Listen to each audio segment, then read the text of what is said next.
Dear student, welcome to my YouTube channel.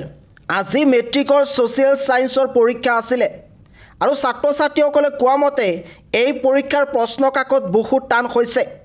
ইতিমধ্যে ছাত্ৰ-ছাত্ৰীসকলে কৈছে যে কিতাপৰ একেবাৰে ভিতৰৰ পৰা প্ৰশ্ন আহিছে, যাৰ ফলত ছাত্ৰ-ছাত্ৰীসকলে এই পৰীক্ষাত ভালদৰে লিখিব পৰা নাই। সোশিয়াল সায়েন্সৰ প্ৰশ্ন কাকত টান হৈছে নে সহজ হৈছে এই বিষয়ে মোৰ YouTube channel Assam pitch news 3 এটা পোষ্ট কৰিছিলোঁ, য'ত 93% ছাত্ৰ-ছাত্ৰীয়ে কৈছে যে এই সমাজ বিজ্ঞানৰ প্ৰশ্ন কাকত বহুত টান হৈছে আৰু কেৱল মাত্ৰ 7% ছাত্ৰ-ছাত্ৰীয়ে কৈছে যে এই প্ৰশ্ন কাকত সহজ হৈছে। যিকে নহওক, যেহেতু বেছি সংখ্যক ছাত্ৰ-ছাত্ৰীয়ে কৈছে যে এই প্ৰশ্ন কাকত টান হৈছে, গতিকে ধৰিব লাগিব যে এই বছৰ মেট্ৰিকৰ সমাজ বিজ্ঞানৰ প্ৰশ্ন কাকত বহুত টান হৈছে। কিতাপৰ ভিতৰৰ পৰা প্ৰশ্ন দিছে, যাৰ ফলত ছাত্ৰ-ছাত্ৰীসকলে প্ৰশ্নবোৰ ধৰিব পৰা নাছিল আৰু সম্পূৰ্ণ এনসাৰ কৰিব পৰা নাই। এতিয়া কি হ'ব এইসকল ছাত্ৰ-ছাত্ৰীৰ ভৱিষ্যত? এইসকল ছাত্ৰ-ছাত্ৰীক উত্তীৰ্ণ কৰাই দিবনে? সবিশেষ এইটো ভিডিঅ'ৰ জৰিয়তে আলোচনা কৰিব বিচাৰিছোঁ। তোমালোকে যদি এই বিষয়ে জানিব বিচৰা তেতিয়াহ'লে স্কিপ নকৰাকৈ সম্পূৰ্ণ ভিডিঅ'টো চাবা, লগতে চেনেলটো ছাবস্ক্ৰাইব কৰি থৈ দিবা আৰু তোমালোকৰ এই সমাজ বিজ্ঞানৰ পৰীক্ষা কেনেকুৱা হৈছে, কিমান নম্বৰ পাবা, এইটো ভিডিঅ'ত কমেণ্ট কৰি জনাই দিবা। 2025 বৰ্ষৰ মেট্ৰিক আৰু হাই ছেকেণ্ডাৰী চূড়ান্ত পৰীক্ষাৰ ফলাফল কেতিয়া ঘোষণা কৰিব, এই ফলাফল কেনেকৈ চেক কৰিব লাগে, সবিশেষ তোমালোকে এইটো চেনেলৰ জৰিয়তে সকলোতকৈ আগত খবৰ পাবা। কাৰণ এইটো চেনেলে 2021 চনৰ পৰা মেট্ৰিক আৰু হাই ছেকেণ্ডাৰী চূড়ান্ত পৰীক্ষাৰ বিষয়ে, লগতে ৰিজাল্টৰ বিষয়ে, লগতে বিভিন্ন ধৰণৰ স্কলাৰশ্বিপৰ বিষয়ে নিউজ প্ৰভাইড কৰি আছে।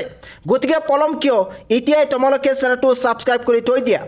যেহেতু ছাত্ৰ-ছাত্ৰীসকলে কোৱা মতে আজিৰ সমাজ বিজ্ঞানৰ প্ৰশ্ন কাকত বহুত টান হৈছে, গতিকে এই বছৰ তোমালোকক গ্ৰেছ মাৰ্ক দিব। প্ৰতি বছৰ শিক্ষাৰ্থীসকলক গ্ৰেছ মাৰ্ক দিয়ে আৰু এই বছৰ কিন্তু তোমালোকক গ্ৰেছ মাৰ্ক দি হ'লে উত্তীৰ্ণ কৰাই দিব। যেহেতু এই বছৰ প্ৰশ্ন কাকত অলপ টান হৈছে, গতিকে তোমালোকে টেনশ্যন কৰিব নালাগে, তোমালোকক মেক্সিমাম 5 গ্ৰেছ মাৰ্ক দি উত্তীৰ্ণ কৰাই দিব। যদি তোমালোকৰ বাকী এক্সামবোৰ বহুত ভাল হৈছে তেতিয়াহ'লে সমাজ বিজ্ঞানক লৈ তোমালোকে টেনশ্যন কৰিব নালাগে, তোমালোকক ইয়াতে গ্ৰেছ মাৰ্ক দিব।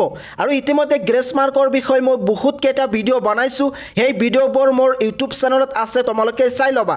যদিও সমাজ বিজ্ঞানৰ প্ৰশ্ন কাকত টান হৈছে, তোমালোকক এনেই উত্তীৰ্ণ কৰাই নিদিয়ে, কিন্তু তোমালোকে যদি গ্ৰেছ মাৰ্কৰ কাৰণে ইলিজিবল হয় তেতিয়াহ'লে তোমালোকক গ্ৰেছ মাৰ্ক দি হ'লে উত্তীৰ্ণ কৰাই দিব। আৰু যেহেতু মেট্ৰিক পৰীক্ষা আৰু এই মেট্ৰিক পৰীক্ষাত প্ৰশ্ন কাকত টানকৈ কাটিব নালাগে, কিতাপৰ ভিতৰৰ পৰা প্ৰশ্ন কাটিব নালাগে, এনেকৈ প্ৰশ্ন কাকত কাটিব লাগে যাতে সকলো ষ্টুডেণ্টে ভালদৰে লিখিব পাৰে আৰু ভাল নম্বৰলৈ উত্তীৰ্ণ হ'ব পাৰে। যিকে নহওক, যেহেতু তোমালোকৰ ইতিমধ্যে পৰীক্ষা হৈ গ'ল, এতিয়া তোমালোকে ইয়াক লৈ টেনশ্যন কৰিব নালাগে, তোমালোকে গ্ৰেছ মাৰ্ক লৈ উত্তীৰ্ণ হ'ব পাৰিবা। আৰু তোমালোকৰ বাবে এটা গুড নিউজ আছে, যদি কিবা কাৰণত এই সোশিয়াল সায়েন্সত ফেল আহে তেতিয়াহ'লে তোমালোকে আকৌ এটা পৰীক্ষা দিব পাতিবা। প্ৰতি বছৰ আসাম ষ্টেট স্কুল এডুকেশ্যন বোৰ্ডে মেট্ৰিক পৰীক্ষাৰ্থীসকলৰ কাৰণে এটা কম্পাৰ্টমেণ্টেল পৰীক্ষা পাতে। তোমালোকৰ যেতিয়া ফলাফল ঘোষণা কৰিব, ফলাফল ঘোষণা কৰাৰ 1 মাহ পিছত তোমালোকৰ বাবে আকৌ এটা মেট্ৰিক পৰীক্ষা পাতিব আৰু সেই পৰীক্ষাটোৰ নাম দিছে কম্পাৰ্টমেণ্টেল পৰীক্ষা। যদি কিবা কাৰণত তোমালোকৰ এই সমাজ বিজ্ঞানৰ পৰীক্ষা বেয়া হৈছে, ফেল কৰাৰ সম্ভাৱনা আছে, তেতিয়াহ'লে তোমালোকে সেই কম্পাৰ্টমেণ্টেল পৰীক্ষাত এপিয়াৰ হ'ব পাৰিবা আৰু সেইটো পৰীক্ষাৰ জৰিয়তে তোমালোকে উত্তীৰ্ণ হ'ব পাৰিবা আৰু একে বছৰত তোমালোকে ক্লাছ 11ত এডমিশ্যন ল'ব পাৰিবা। আৰু এই কম্পাৰ্টমেণ্টেল পৰীক্ষাৰ বিষয়ে সবিশেষ তোমালোকে এইটো চেনেলৰ জৰিয়তে খবৰ পাবা, কাৰণ এইটো চেনেলে 2021 চনৰ পৰা এই কম্পাৰ্টমেণ্টেল পৰীক্ষাৰ বিষয়ে নিউজ প্ৰভাইড কৰি আছে।